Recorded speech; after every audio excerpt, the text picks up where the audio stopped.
Jennifer Brown, a name etched in the heart of Limerick, Pennsylvania. Not as a distant memory, but as a vibrant soul, a loving mother.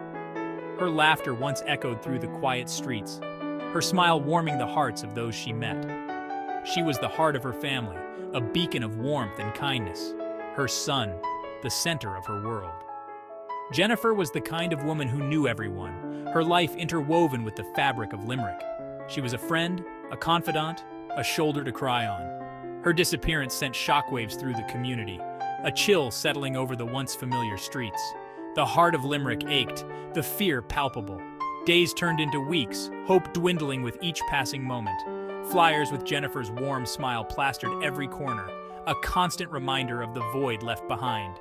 Candlelight vigils illuminated the night, prayers whispered for her safe return. The community held its breath, united in grief and desperation.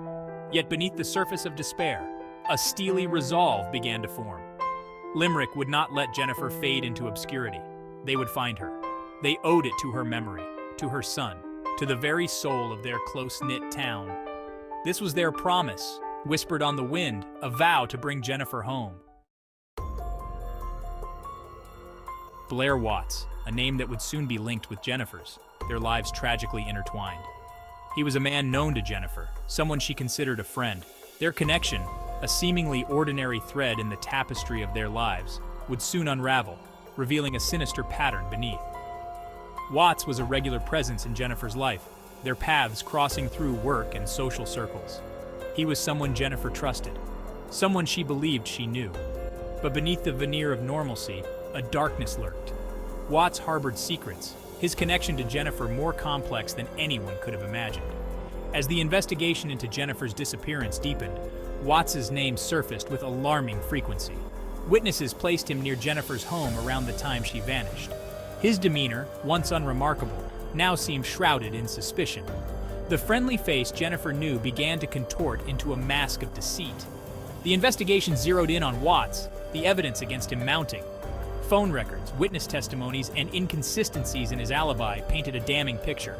The man Jennifer considered a friend, the one she trusted, was now the prime suspect in her disappearance.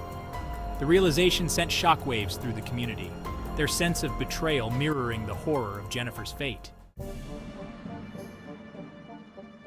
The investigation into Jennifer Brown's disappearance was a race against time, fueled by a community's desperate hope and the tireless efforts of law enforcement. Every lead, every shred of evidence, meticulously analyzed, piecing together the puzzle of Jennifer's last known movements. Forensic science took center stage, its cold precision cutting through the fog of speculation. Soil samples, DNA analysis, and digital footprints became silent witnesses, their testimony weaving a chilling narrative of betrayal and violence. The evidence pointed towards a crime of passion, a calculated act of brutality that sent shivers down the spines of seasoned investigators. The discovery of Jennifer's body, carefully concealed in a shallow grave, confirmed their worst fears. The news reverberated through Limerick, a collective gasp of horror followed by an outpouring of grief. The community mourned, their hearts heavy with the weight of loss and the bitter sting of betrayal.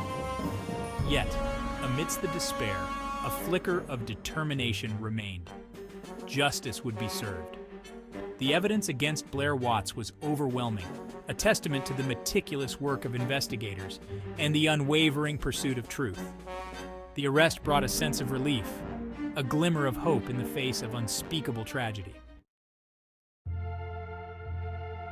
The trial of Blair Watts was a spectacle of sorrow and anger, the courtroom thick with tension. The prosecution, armed with irrefutable evidence, presented a chilling narrative of deceit, manipulation, and cold-blooded murder. They painted a picture of a man driven by greed and a desire to silence the woman who knew his secrets. The defense, fighting an uphill battle, attempted to cast doubt on the prosecution's case. They pointed to circumstantial evidence, attempting to poke holes in the meticulously constructed timeline. But the weight of the evidence was insurmountable, each piece interlocking to form a damning portrait of guilt. The jury, tasked with the weighty responsibility of delivering justice, listened intently. They heard the testimonies, reviewed the evidence, and deliberated with the weight of Jennifer Brown's memory on their shoulders. Their verdict, delivered after days of deliberation, was a resounding guilty. The courtroom erupted in a mix of emotions. Relief, vindication, and a profound sense of sorrow filled the air. Blair Watts, the man who had shattered a community and stolen a mother from her child, would face the consequences of his actions. Justice, though it could never truly heal the wounds left behind, had been served.